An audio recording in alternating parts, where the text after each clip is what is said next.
yes. Okay. Okay, fair enough. Well understood. That will make. Maria can do that. Okay, Okay, I will Maria. do the housekeeping and then you can tell me when to launch the polls, okay? Okay. Thanks. Okay, thank you.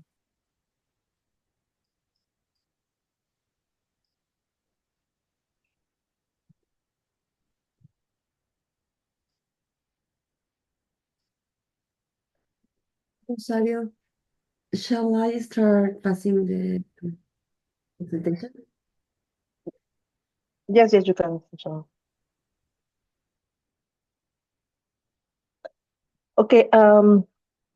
Welcome everyone to this webinar. I think we are now in this webinar, the first webinar of a series of youth GDS webinars, in which we want to especially encourage youth with disability to participate in the whole process of GDS. I would like to pass first the floor to the moderator. The moderator is going to be our youth fellow, Esther. She will be with you during the whole webinar, and myself and the logistics team will be here to support her all the time. I would like to introduce to Esther. She's our youth fellow, and she will be also providing the guidance during this process of the youth engagement strategy, which I will be explaining later more about that. Okay, thank you so much for all of you who are attending this webinar. But I think before going to Esther, I will be giving the floor to Marija Rankovic from the logistics team, because she will be doing first the housekeeping. Okay, Marija, thank you so much. Thank you, Rosario. Hello, everyone. My name is Maria Rankovic from the logistics team. I'm going to briefly explain some of the technical features of today's webinar. First of all, this webinar is being recorded, and there is international sign interpretation. We also have captioning in English and language interpretation in French, Portuguese, Spanish, and Arabic. A CC button on the bottom of your screen will enable the closed captions. And if you need the captions in the external window, the link is in the chat box. The interpretation button on the bottom of your screen, presented as a globe, will allow you to access specific language channels. Please choose the channel that you will follow through the meeting. The participants do not have the option to open the microphones or videos. If you have any questions, leave them in the Q&A section. Our team is monitoring the chat box and will try and respond to questions during the webinar. We request all speakers to kindly keep to time and keep their cameras off if not speaking. We are asking you to speak slowly enough for the interpreters and captioning to follow. Thank you all and have a great meeting. Okay, thank you so much, Maria, for these recommendations. And now I will pass the floor to Esther to start the webinar. Thank you, Rosario. Hello and welcome to today's webinar. My name is Esther Nagete from Ghana, and then I am IDA Youth Fellow, and I'll be your moderator for today. This webinar is one of the engagement series for youth to just get youth input to draft the youth call to action for GDS 2025, and also to today's webinar specifically will be reflecting on previous GDS commitments and look at why we need a youth call to action and also the importance of youth participation in global discussions and agendas. Once again, you are welcome and thank you for joining us today. But for now, a quick poll would appear on your screens for you to get everybody's inputs, just an icebreaker for us to know what's. Yes, so right now, Maria has launched the poll and it will appear on your screen. You can just give us your inputs, just an interactive session to get you part of the session.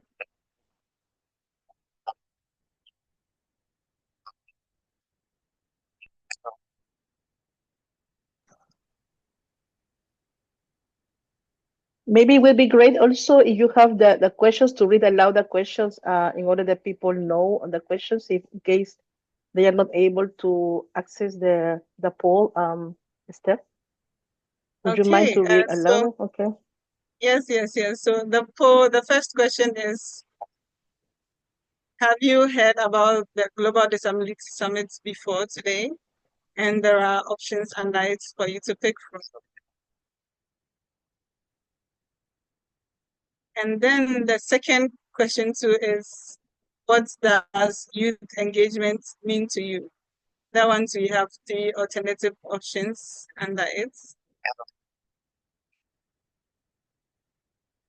And the next one, what role do you think youth play in advocacy, in disability advocacy? And what do you think is the most important? What do you think is the most important of youth aspects in advocacy? And all these questions have like three alternative answers under it that you can choose from.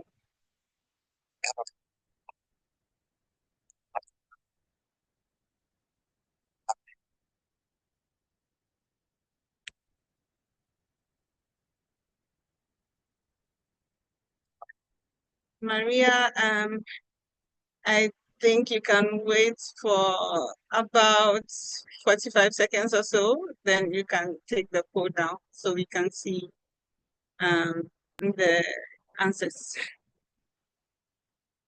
Okay, no problem. At the moment, 40% of participants answered. Okay. Maybe we can hold on for a bit.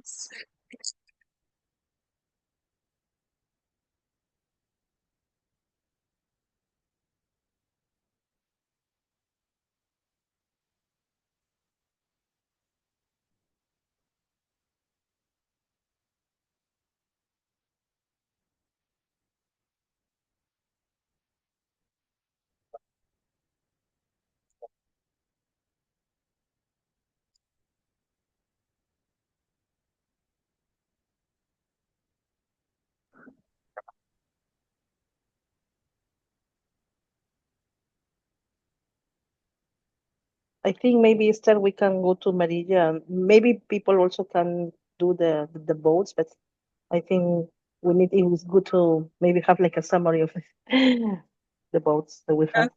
Okay, so Maria, maybe you can show us the answers we have, and you can have your any question you have on it or anything, you can just post them in the question session for us. But yes, Maria, um, we would want to see the answers for now, so you can Okay. put down the poll. I can end the poll.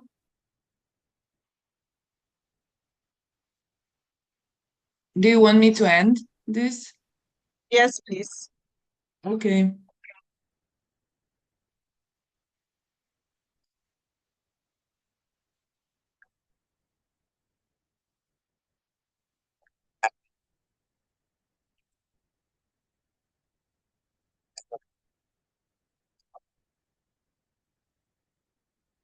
Okay. So I guess I'll read our answers here. The first question, which is, have you heard about the Global Disability Summit before? As 47% said yes, they've attended or follow it closely. 28% knows about it but have not followed it closely. 25% says they've not heard it before. This is new to them. Well, thank you for your answers, and those who have not heard of it before, and thank you for joining us today. You will learn a bit about the GDS commitments, progress reports, and how you can engage in the process this time around as a youth. And then what does youth engagement means to you?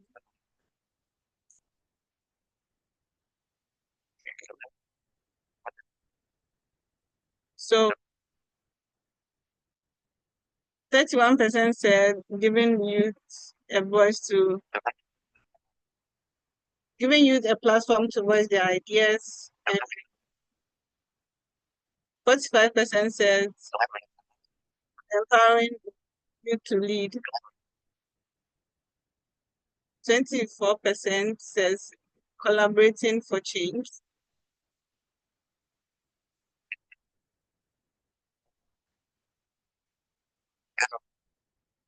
What role do you think youth with disability play in advocacy? Advocacy and activism, 34%.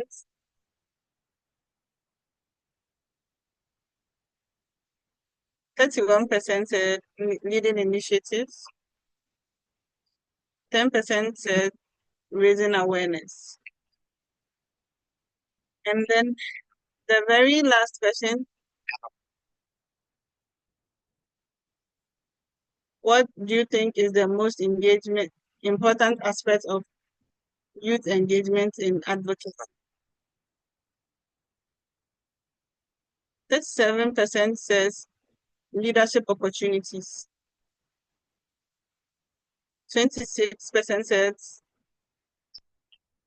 policy influence. 15% says grassroots activism. 22% says awareness and education. Thank you all very much for giving us your answers in the post and getting interactive. Maria, you can put down the poll answers as well for now. Okay.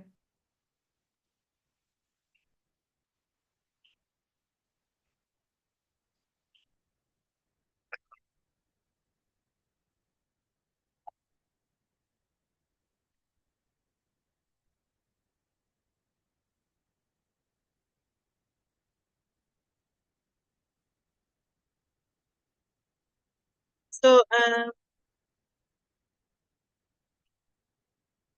we will move on straight to our very first speaker, who will be speaking on reflections on previous GDS commitments, 2018-2022, progress reports,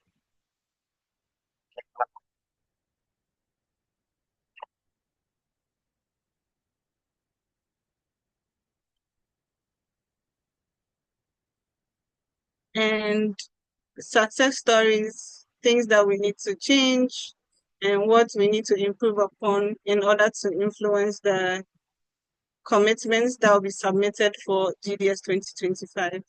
Our first speaker is Moses Sawada. And Moses is a youth representative on the IDA Youth Committee, representing the International Federation of Hard of Hearing. And Moses is also the program director for Uganda Association of Hard of Hearing People. And Thank you for joining us today, Moses, and you are welcome to the floor for the next 10 minutes for your presentation. Thank you.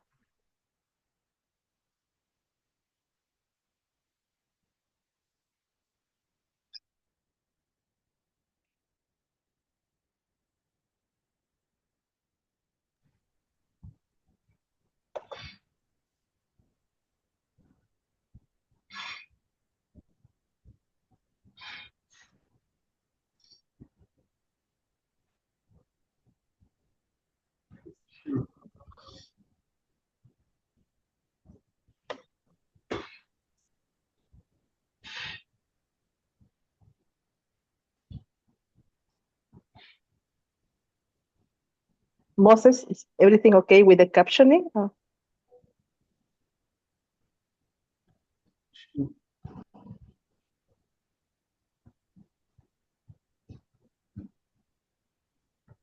Are you here? Or maybe we can go first with other speaker. Moses, yes, we can hear you, I think. Okay, thank you so much, Esther, for giving me the floor. I'm trying to project my presentation here. If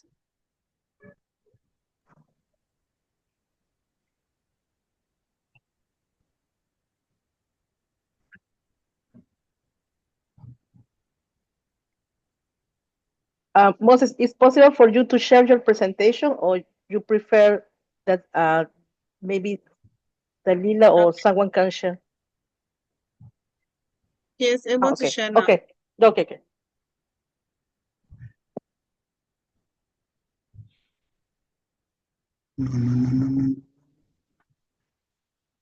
No.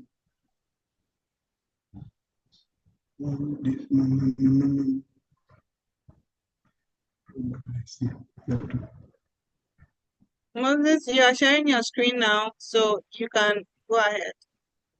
It is visible. Okay, thank you so much, Esther. Is my presentation visible now? Maria, is Moses' Yes. presentation visible? Yes, Moses, we can see your presentation. Thank you so much. I'm happy to be presenting here today. I'm Moses Serada from Uganda, and I represent the International Federation of the Hard-of-Young Young People. I'm happy to share about the progress of the implementation of Uganda's Global Disability Summit commitments. Starting from 2018, the UK Department of International Development, along with the International Disability Alliance, held the first Global Disability Summit in Kenya. The summit was attended by different stakeholders, including representatives from organizations of persons with disabilities, academia, government, and representatives from the United Nations systems, among others. The summit provided a platform to showcase good practices, new policy, and assistive technology for persons with disabilities, as well as generate sustainable commitments from countries, government, donors, and many different stakeholders. The Global Disability Summit was in line with the DFID vision for disability inclusion to ensure persons with disabilities are consistently and systematically included in international development and humanitarian assistance. The objectives of the summit were to raise global attention and focus on a neglected area on disability and inclusion, bring in new voices and approaches to broaden engagement on disability, mobilize new global and national commitments on disability, and showcase best practices and evidence from across the world on disability inclusion. Themes of the 2018 Global Disability Summit included tackling stigma and discrimination, inclusion in education, routes to economic empowerment, and harnessing technology and innovation.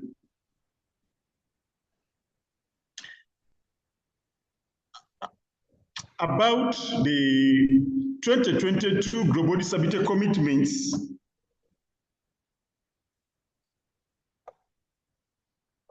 it was hosted by the Norway government in collaboration with Ghana government. And some of the objectives were to promote actions to increase inclusiveness and equality in line with the provisions and principles of leaving no one behind, and it had emphasis on the Convention on the Rights of People with Disabilities through tackling inequalities and adoption of the East African Policy on Disability by the end of 2023. Priority were to mobilize funds, have documents in accessible formats, and have all organizations of persons with disabilities capacitated in these frameworks, as well to foster inclusive development and humanitarian action, guided by the human rights approach.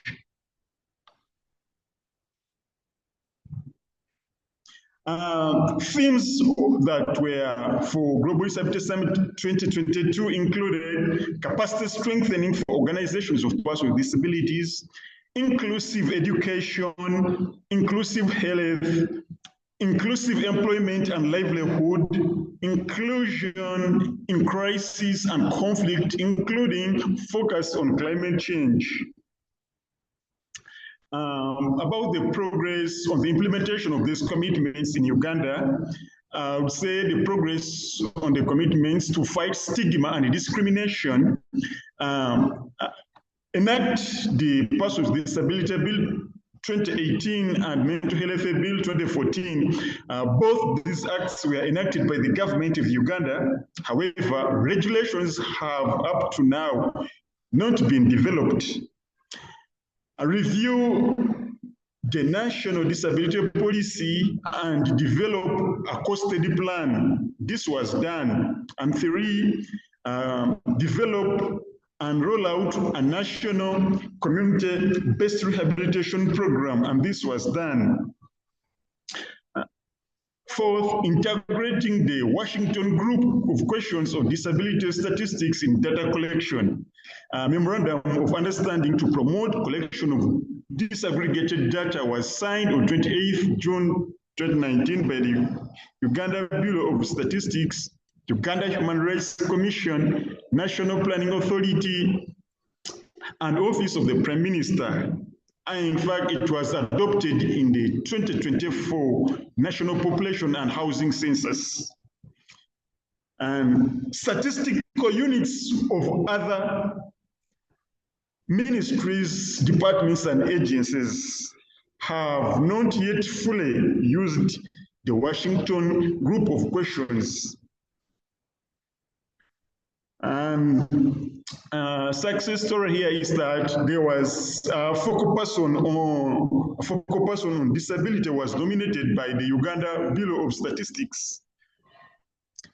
There was strengthening capacity of Ministry of Gender, Labor and Social Development, National Council for Disability, Human Rights Commission, and Equal Opportunities to monitor disability inclusion. However, budget allocations are still limited. Strengthening integration of disability in systems of assessing, registering, delivering, and monitoring of refugee recipients. The National Union of Disabled Persons of Uganda partnered with the World Food Programme to mainstream disability in refugee settlements in Uganda. Commitments to improve access to inclusive education by persons with disabilities. Finalize the development of the inclusive education policy and develop a costed action plan. This has not yet been done. roll out a national functional assessment tool for learners with disabilities, and revive Education Assessment Resource Center. A learning needs assessment tool was developed and piloted in 5 districts.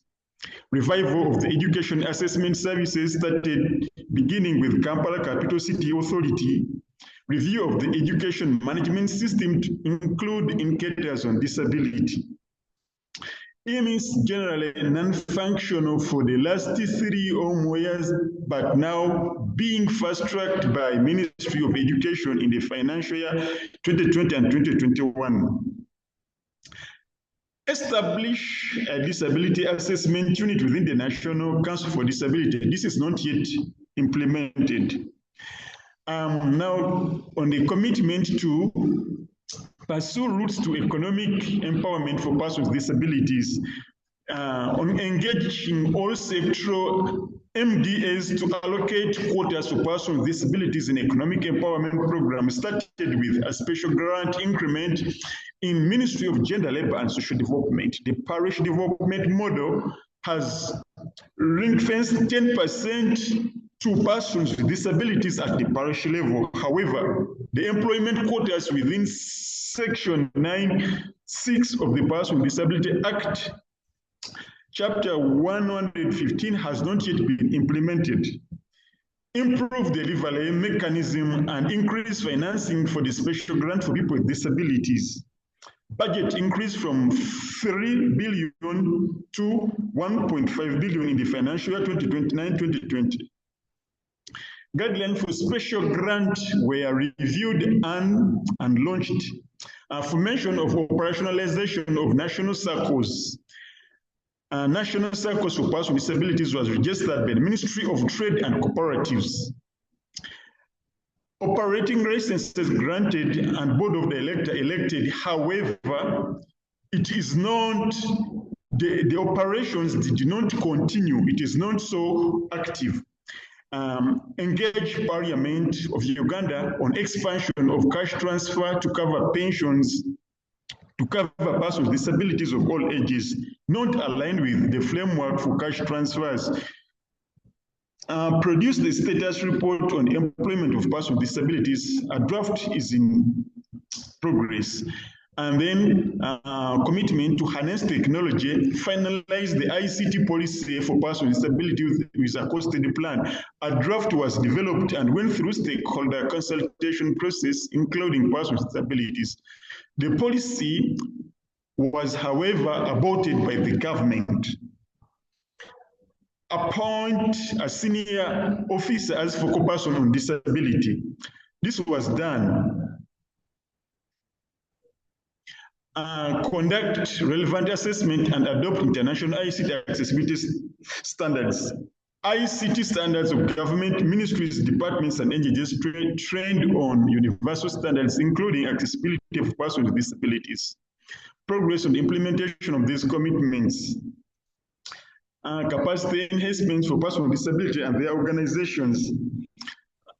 Strengthen the policy and legal framework to facilitate capacity building.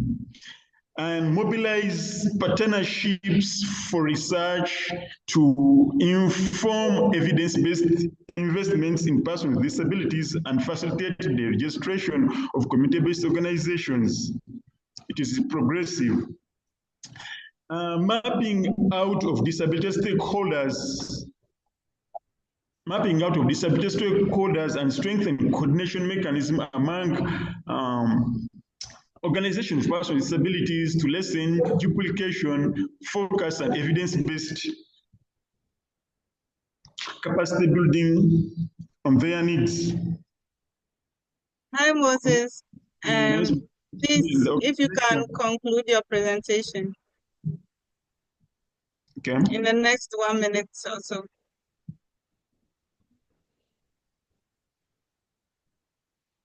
All right. All right. I'll go to the commitments. We have commitments on employment and education. However, I think my time is running out. I would like to go and comment about the lessons The lessons learned with the Global Disability Summit implementation in Uganda, there is one: inappropriate targeting. There are critical ministries, departments, and agencies of government that are not on board in implementation of the Global Disability Summit commitments. These include the Public Service Commission, Ministry of Water and Environment, and National Planning. Limited coordination and awareness, and delaying the implementation. Ministries, agencies, and departments are non-committal on issues of disability inclusion, even when the Finance Management Act 15 requires MDAs to comply and plan for inclusion of persons with disabilities in their budgets and activities. Lastly, a secretariat should be set up to manage implementation if we are to achieve. It could be called the Global Disability Summit Secretariat, as the case for the Global Disability Summit Secretariat is. Thank you so much. I'm sorry for spending a lot of time.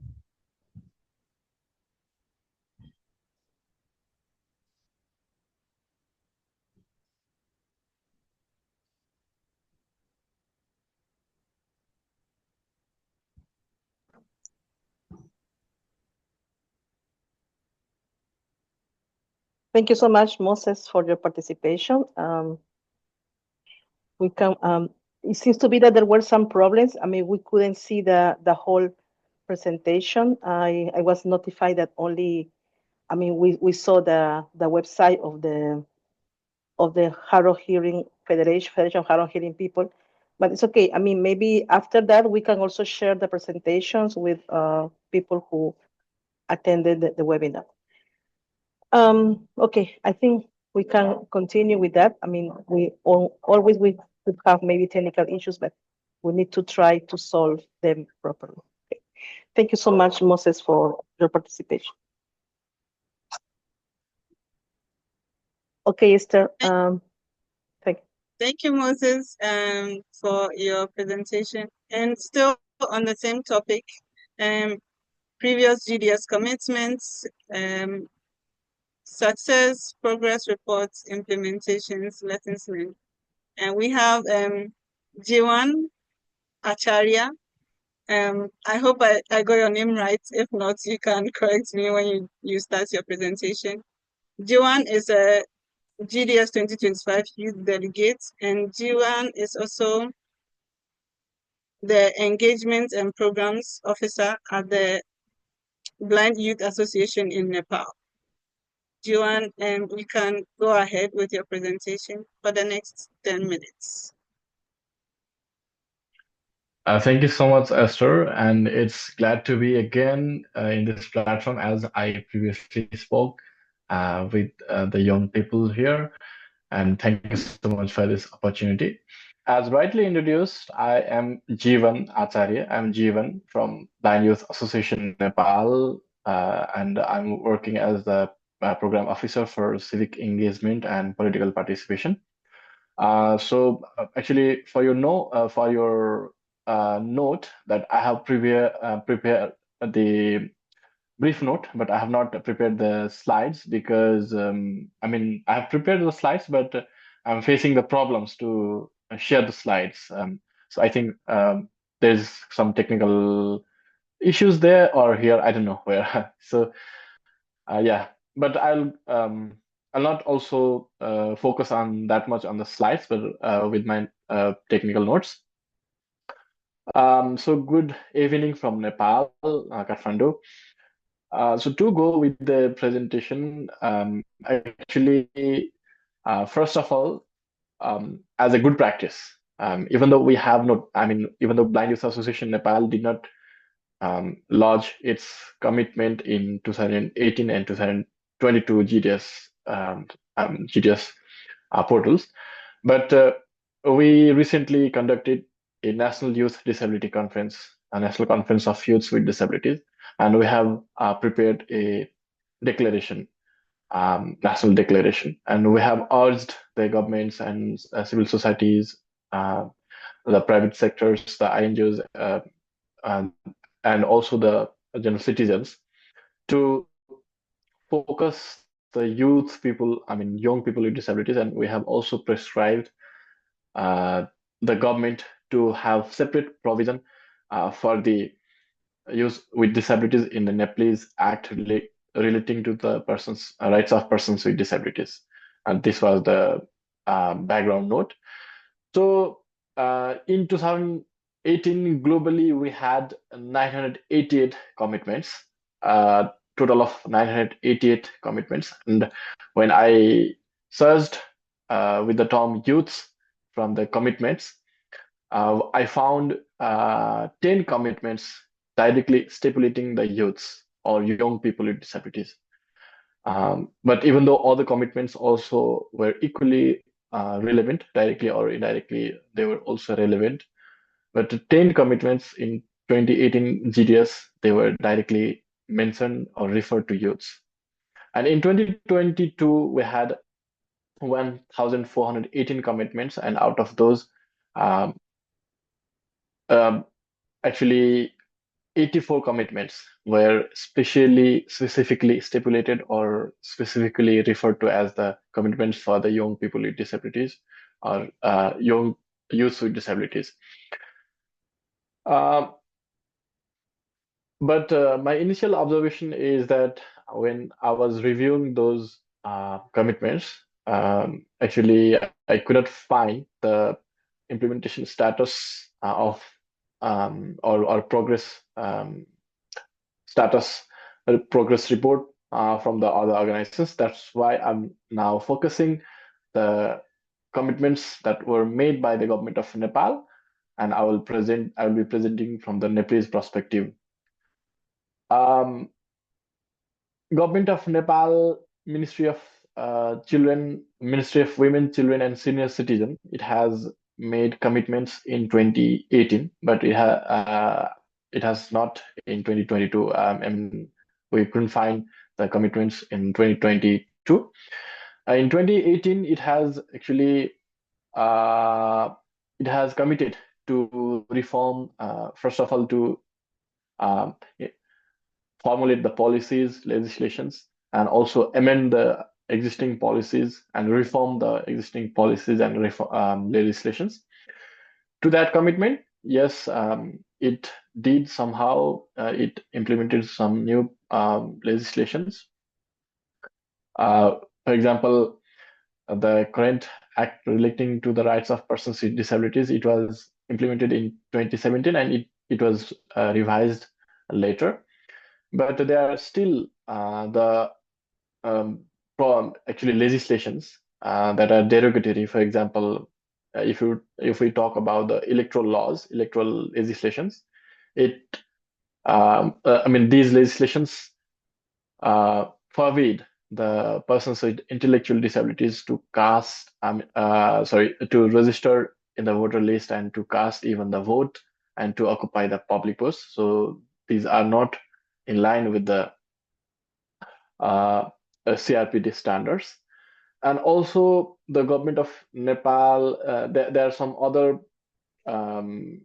issues. For example, the CCRPD has provided some recommendations, some observations, but government has not implemented, it's not implementing clearly, and it has also not submitted the periodic review report. So yeah, there are some issues, but in terms of health and education, yeah, we are working with the government of Nepal. That means Blind Youth Association Nepal is actively collaborating with the health ministry for the safe motherhoods, SRHR, and comprehensive sexuality education. They are very actually reachable, and we are coordinating with the federal and local governments. So the another commitment it had was to collect the disaggregated data for the persons with disabilities, and it has actually it has released in its national statistics 2021. it has actually published the population census where there was the category of disability in the census form, and now the data for the persons statistics of 10 kinds of persons with disabilities, it is available. But there are also issues that those census were not conducted as per the WGQ Washington Group questions. Uh, those the OPDs and rights activists, they are advocating that those available statistics that are not the accurate portrayal of the existing scenario, persons with disabilities, the actual statistics is higher than the existing data. And government of Nepal is now working to amend the actually existing act relating to the rights of persons with disabilities, and it's in the consultation process. Also, the Ministry of Youth, Youth and Sports, it was also working with us, Blind Youth Association Nepal, and other organizations to revise its national youth policy, and actually we worked together during the consultation process, and we also conducted the consultation workshop and submitted 45 actually amendments in the draft national youth policy, but this policy has not been actually adopted from the cabinet. Actually, it's still in the draft status. And the next is the government of Nepal is now working to prepare the youth vision, because the 10 years youth vision 2015 to 2025 is now going to be ended. So it's working to formulate the next youth vision. So we are working with the government, but the work has not been formally started. And there is also the provision that government of Nepal, the commitment in 2018 that government of Nepal will ensure the equal opportunity and non-discrimination and social protection. So to its commitment, there are some issues. For example, there was a protest launched by the person with severe disability, and the government of Nepal signed an agreement actually allowing the personal assistance, the provision of personal assistance for the persons with severe disabilities. But the government of Nepal is not honoring these commitments still yet. Still, the people who participated in the protest are now preparing for their next movement or next protest. And also, in terms of equal opportunity, there are some problems in the constitution of Nepal, and that means the existing provisions of the constitution, which reserves the quota, seat for the persons with disabilities from the proportionate representation system. It is not mandatory. It is not binding. So the political parties can provide the name in the closed list of the proportionate representation election system's candidacy, but there is no binding provisions to nominate those people while selecting in the parliament. So there is the issue. And apart from the government of Nepal, there are some organizations. They also made their commitments nationally and internationally. For example, Autism Care Nepal Society, it has actually committed in 2018 to actually advocate for the policy reform and train and orient the sensitization part for the in regards to the autism and intellectual disabilities. So yeah, it is doing its job in coordination with the National Federation of Disabled Nepal, NFDN. And NFDN also in 2018 and 2022 has made many commitments and NFDN is also working in this regards, but we have not seen the progress or implementation status adequately. Other organizations such as ADRAD Nepal, and also other organizations such as NDWAN, Nepal Disabled Women Association Nepal, they have also made their commitments and they are working in respect of their commitments. And internationally, there are some organizations, My Right, they have also made commitments, and especially to capacitate the organizational development and organizational development of persons with disabilities. So they are working in light with this commitment. Actually, we are also working with this organization. CBM Global, this organization is also, it has made the commitment to make the persons with disabilities as the advisors in in their advocacy and inclusion.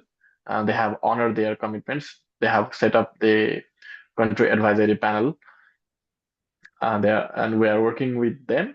And also, National Democratic Institute NDI also has made its commitment, and we are working for the political participation, civic awareness, and advocacy for the inclusive democracy with the NDI.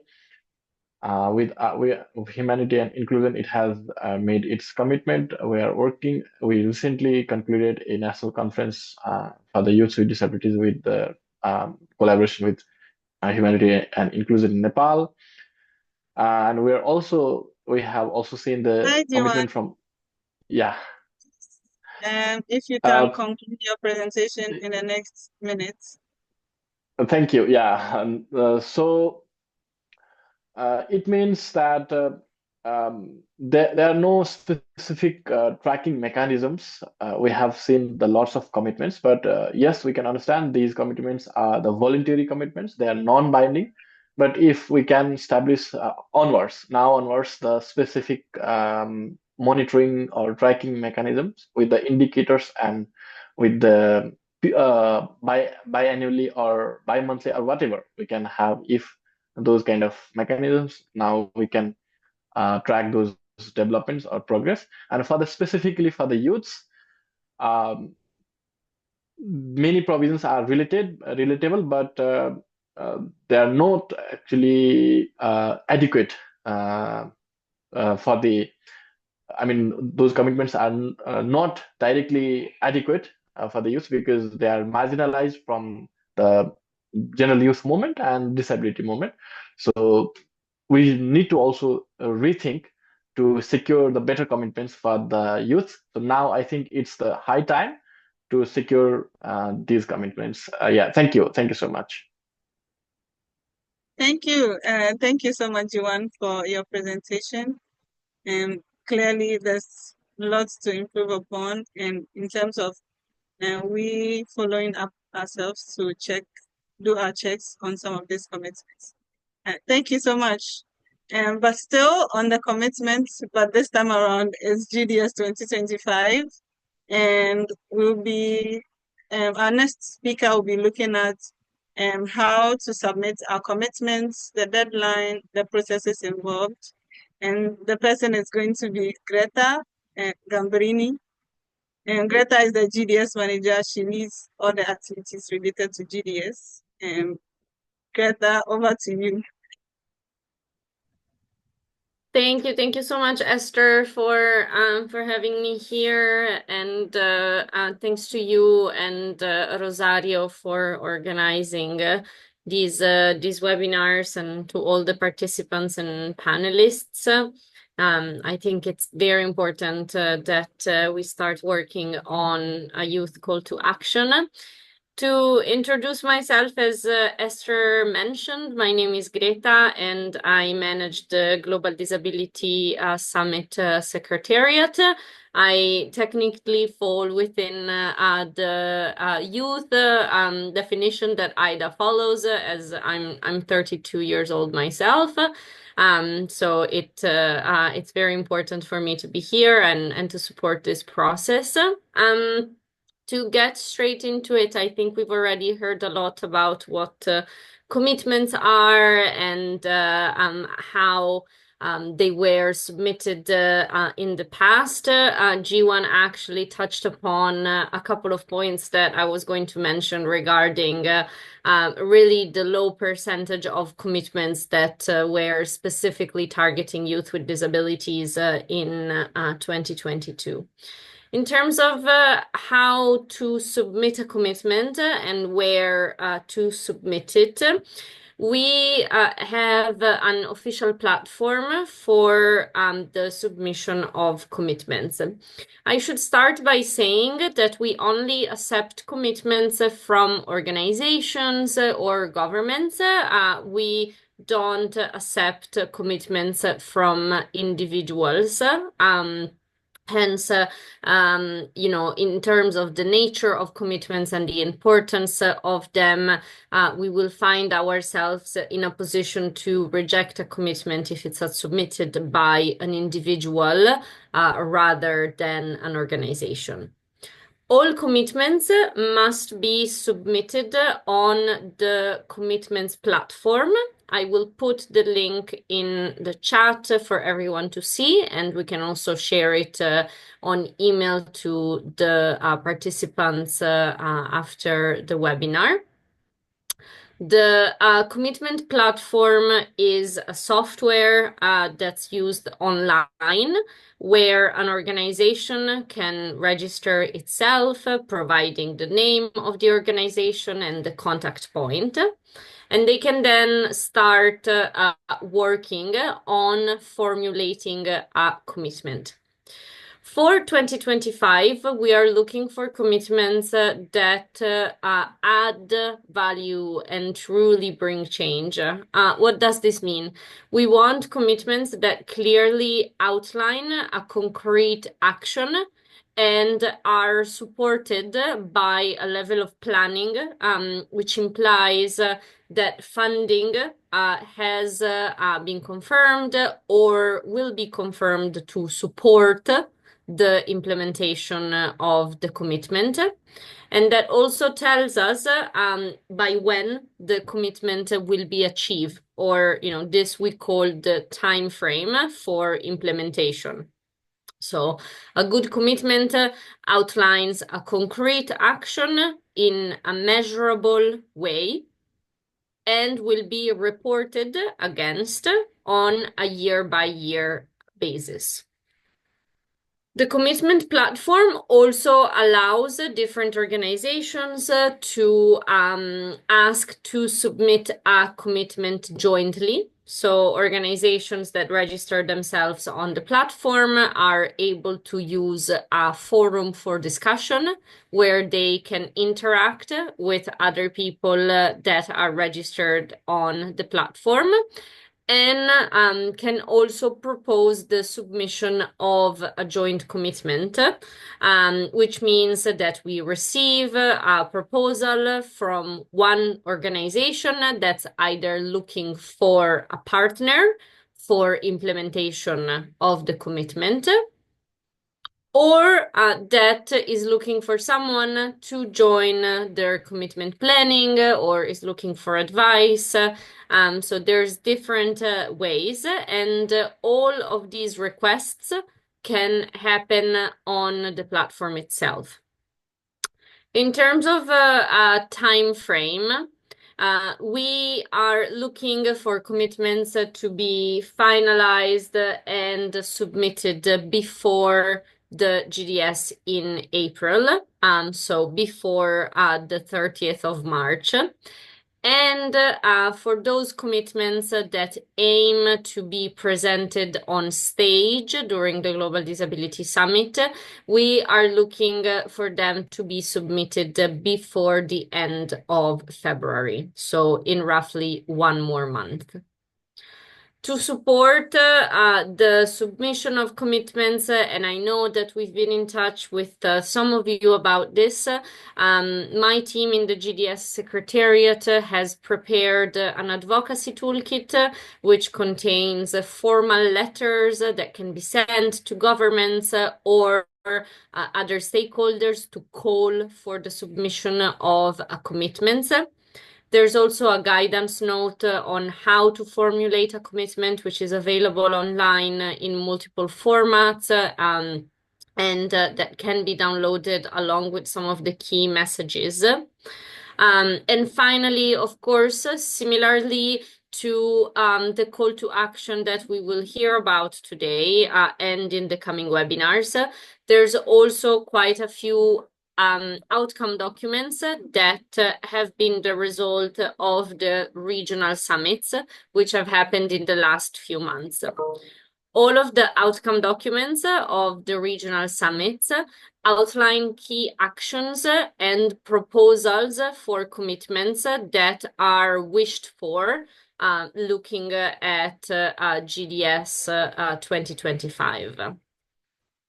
I think one other important thing that I can mention, which I think a lot of organizations tend to be worried about, is that a commitment doesn't need to be submitted in one day, meaning that once an organization registers their profile, they have time to work on the draft of the commitment. They can save it and go back to it later.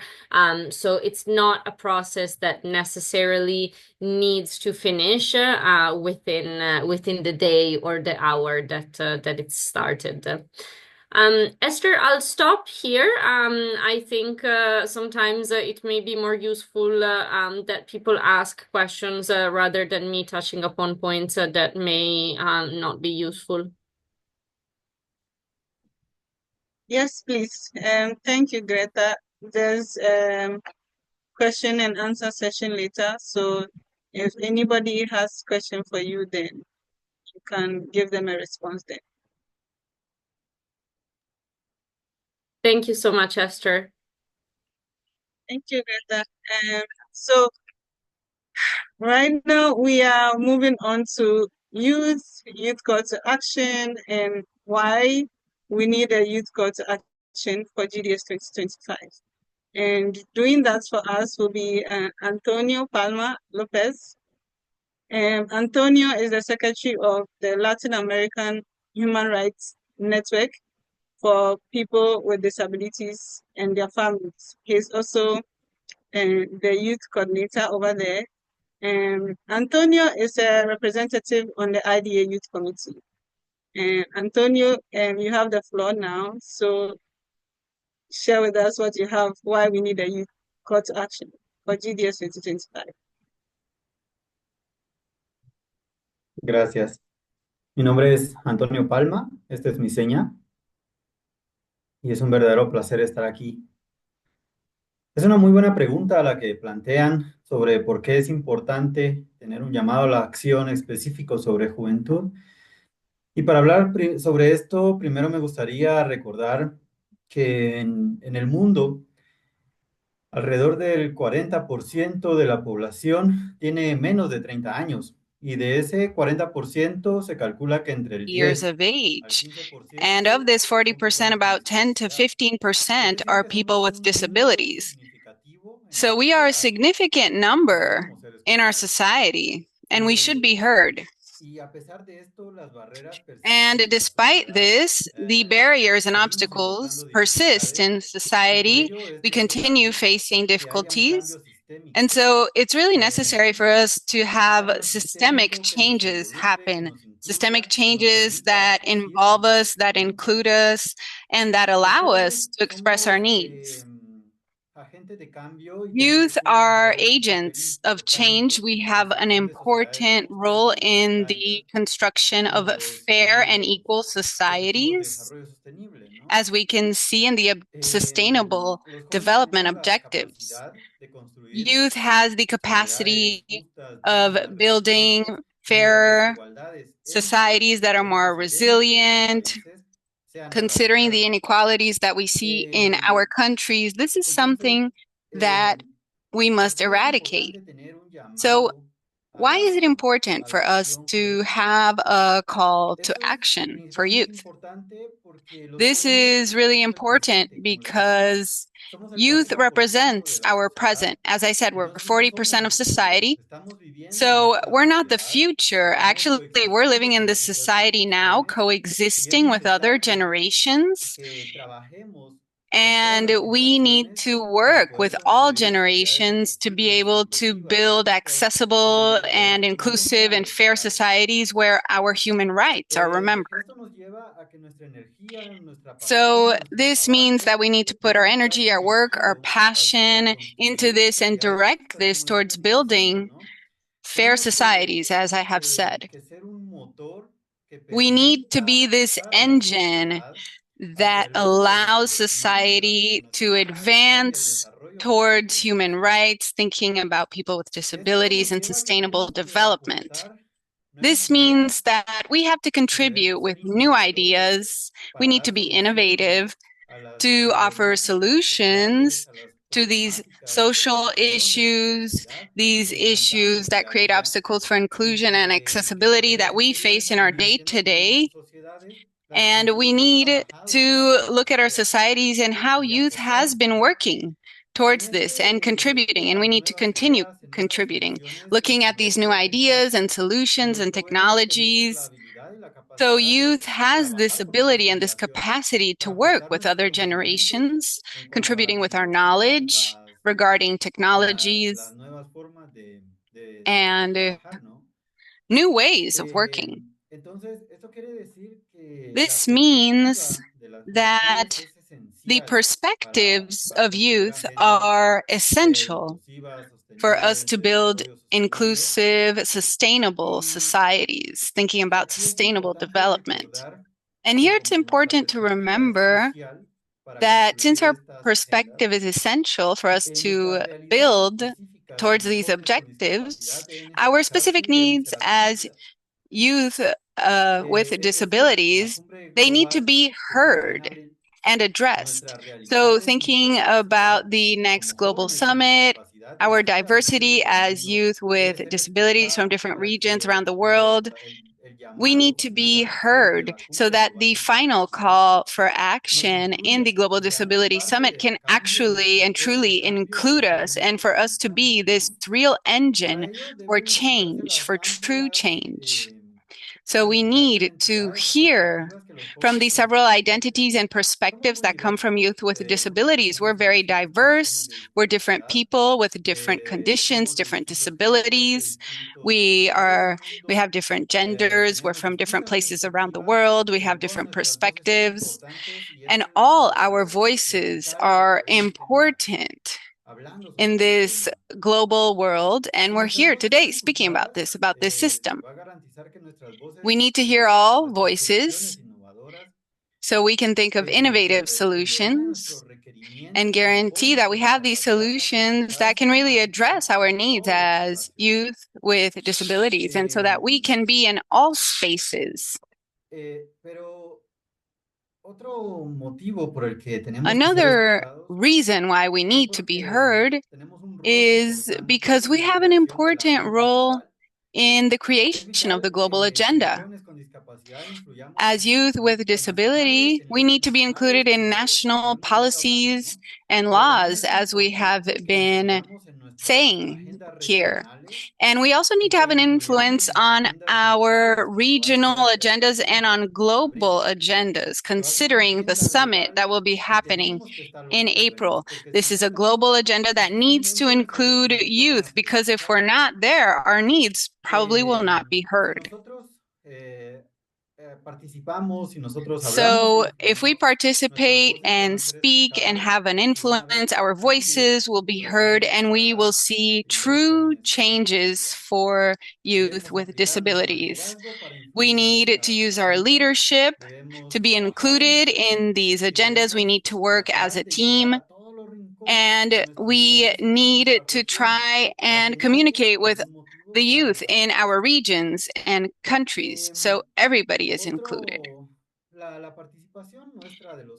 And the participation of youth with disabilities, I'm sure, will contribute greatly to the summit that will be happening in April, because our participation will allow the decisions that are being made to represent us. So, like I said, 40% of the world's population is in this youth category. So we need to be there. If we're not there, these decisions will not represent us. This is a huge step that we're taking today, having this type of conversation and consultation, and we need to continue this in the future. This will help us to guarantee this for future generations as well, for them to be present in these summits in the future. If we can have youth be valued now, we can have this movement continue for future generations, and hopefully they don't have to face the obstacles that we're facing today. So this call to action for youth is something essential for that, so that the voices of youth can be heard, boys, girls, adolescents, youth in general. We all need to be considered. So I want to finish up by saying that we need to participate. The youth needs to be engaged, and we need to work together to build a better world. If we can communicate our voices in all spaces and have an influence, as I said, in policies and national legislation and international legislation, we will be able to build fair and equal societies where there are no more inequalities. Thank you very much.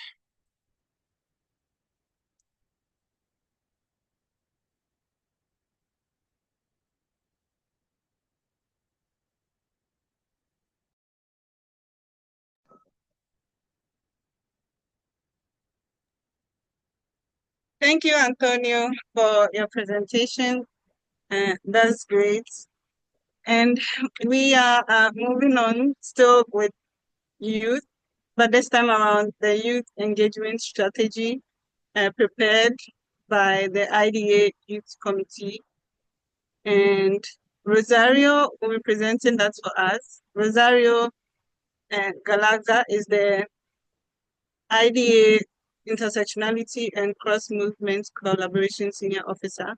And IDA is going to present the outline of the engagement strategy put in place to engage youth for the GDS, pre and post GDS, and to get youth inputs to ensure that the commitments submitted are followed up upon and implemented. So welcome to the floor, Rosario. Thank you so much, Esther. Thank you so much to all the attendees for being here. I think it's very important for us to talk about what is the youth engagement strategy that was created not for IDA, not by IDA. It was created with all the inputs of the IDA Youth Committee. We have an IDA Youth Committee which is composed by all youth that are representatives of our members. That's why we are going to present this work that we are doing jointly with them. Okay, now I'm going to share my presentation. First, as I mentioned, it's about the youth engagement strategy for the Global Disability Summit 2025. We want to promote the voice of the youth in leadership and decision-making processes towards the 2025 Global Disability Summit GDS. Next slide, please. As a background, I would like to highlight three specific keywords: inclusion, accessibility, and empowerment, because these words means that are like a key requirements for having a meaningful participation of persons with disabilities, and particularly youth with disabilities, in all aspects of society. In this case, now, unlike the previous years, we have one advantage. The advantage is that we have more tools that outline the importance of participation of youth with disabilities in the development agenda. Most of you maybe know that last year there was an event called Summit of the Future, and in that event organized by United Nations, there was an outcome document called Pact for the Future, which was signed for governments, and governments committed themselves to implement this document. But why is important this Pact for the Future, especially for youth? Because there are two specific actions in this document. Action 35, item D, which mentions that it's important that governments can promote the social inclusion of young persons with disabilities, which means remove of the barriers and promote the importance of assistive technology. This is the action 35. And the action 36, item C, calls governments for enhancing participation of young persons with disabilities. It means include their voice, having an inclusive policy, and also protect the rights of persons with disabilities, particularly youth with disabilities. That's why it's very important to take advantage of these two actions outlined in this document in order to mobilize youth with disabilities to be engaged in all the process of implementation of this outcome document, and particularly towards the Global Disability Summit. Next slide, please. Now, I would like to talk about the objectives of the engagement strategy. Our first objective is the empowerment of youth with disabilities. We want to create a unified platform that amplifies the voices of young people with disabilities globally, ensuring their perspectives and needs can shape the commitments and actions of the Global Disability Summit, GDS 25.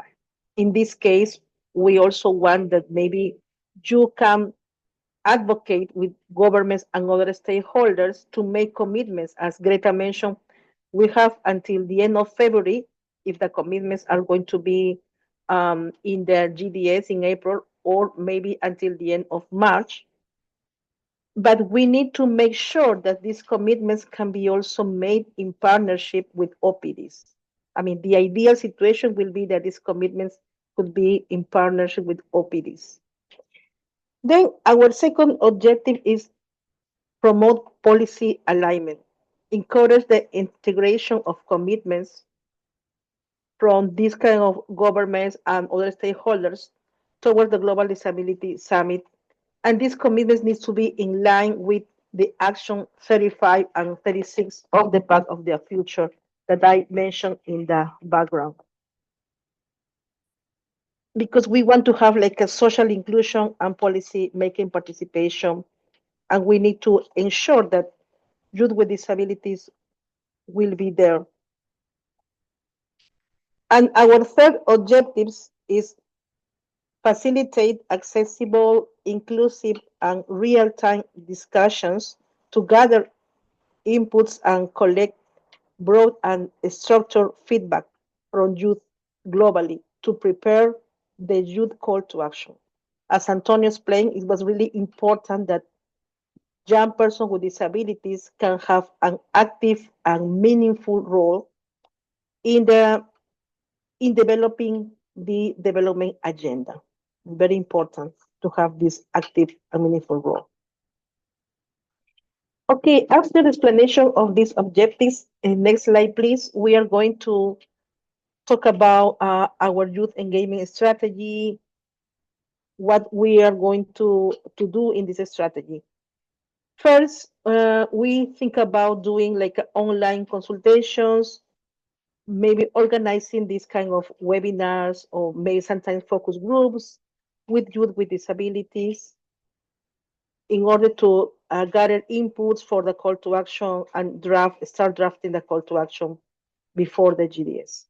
Then we're thinking about having online surveys. I think next week, maybe we will be launching our online survey. It will be like a survey of 5 or 6 questions, no more than that, in order to gather inputs for the call to action to know about priorities of youth with disabilities.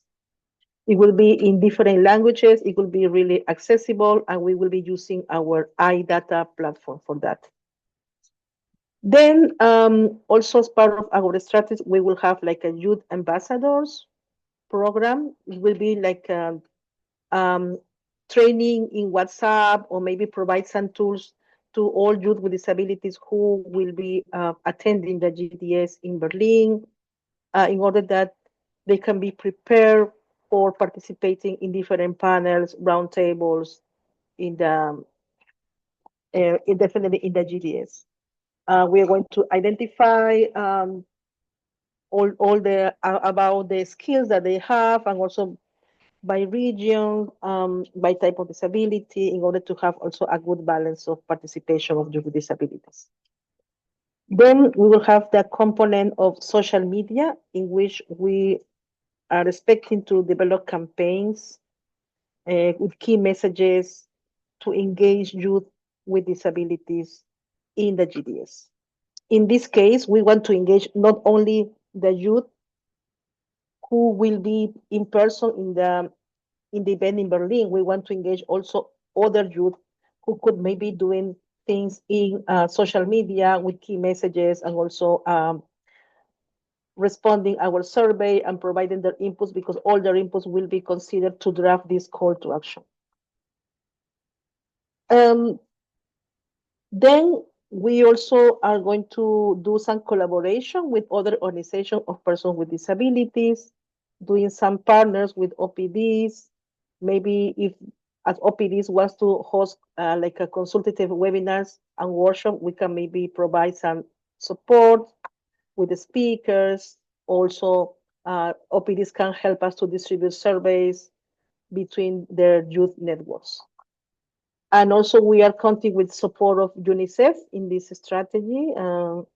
With that, and Savers, they are trying to support us as much as possible in dissemination.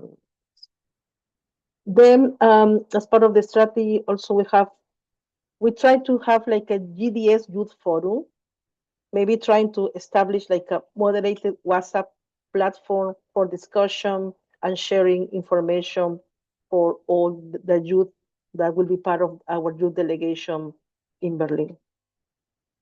And then we will be also thinking about not only previous GDS, but also post-engagement of youth with disabilities post-GDS. Why? Because we want to disseminate the call to action that we prepare. And we also want that youth with disabilities can monitor the commitments, because the commitments will be published in the portal of IDA, of the GDS. And that's why it will be great if we can support youth with disabilities to develop an advocacy plan to track the commitments, and can maybe track the commitments and monitor the implementation of the commitments. Next slide, please. Regarding the next steps and actions, first we need to fill the survey. When you receive the survey, please try to fill the survey and maybe disseminate the survey in your youth networks. Register and attend the webinar that we will be conducting, previous and post GDS, but in this case previous, because we are going to draft the call to action. Then we would like you to provide valuable feedback to shape the activities. I know that we have a tight time frame, but we want to have also all your inputs. This is something that we are thinking, but if you want maybe to have more activities, it will be great that you can let us know. And we can also try to adjust this strategy properly to all your needs. As a conclusion, in our last slides, we will need your collaboration, effective, active participation to make the process inclusive and representative for youth with disabilities. Thank you so much.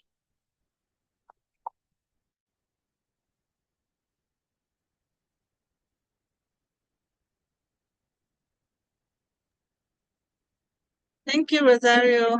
And the little I'll add is the fact that the survey questions, the key messages for the social media campaign, all this is put together with the inputs of the IDA Youth Committee, and the committee members are representatives from all the IDA member organizations, which means everybody's perspective and priorities are included in the survey questions and the social media campaigns. So just a little to add. And moving on to our very final speaker for this webinar.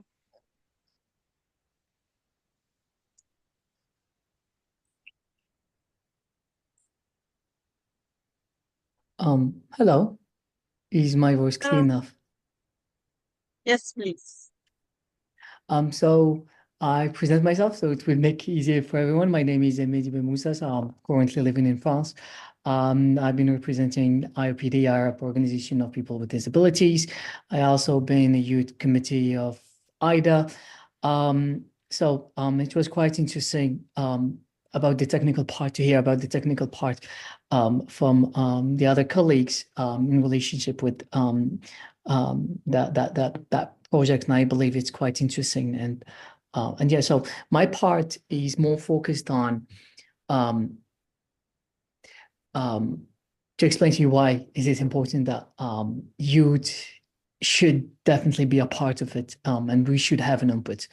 I think my generation has the power of changing, and my generation, we were able to change many things since early 2000s, and that was quite interesting. And then today we were able to actually make much of progress in the world in terms of many different topics, but not just disability. I also believe that we were brought up with technology, where when a generation where we have the use of technology, and we also choose to use it, basically.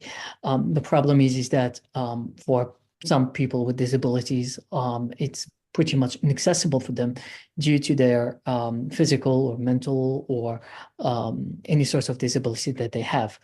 And here it comes our engagement and your engagement, basically, to actually be and have an input. And your input here is going to be a feedback. Having a feedback can actually help the project to progress even faster and move further, because by giving constant feedback, it means also that we can adapt and change and modify the process of the whole project that IDA and United Nations are working together on. I have also, like, last meeting that we had with IDA and the UK, I've been also specifying on how it is important on that culture is a part of inclusion, which means culture should also considered as a point where we should be inclusive in a matter of how to do things, because every country and every culture is function differently. For example, Americans functions totally different from Japanese people.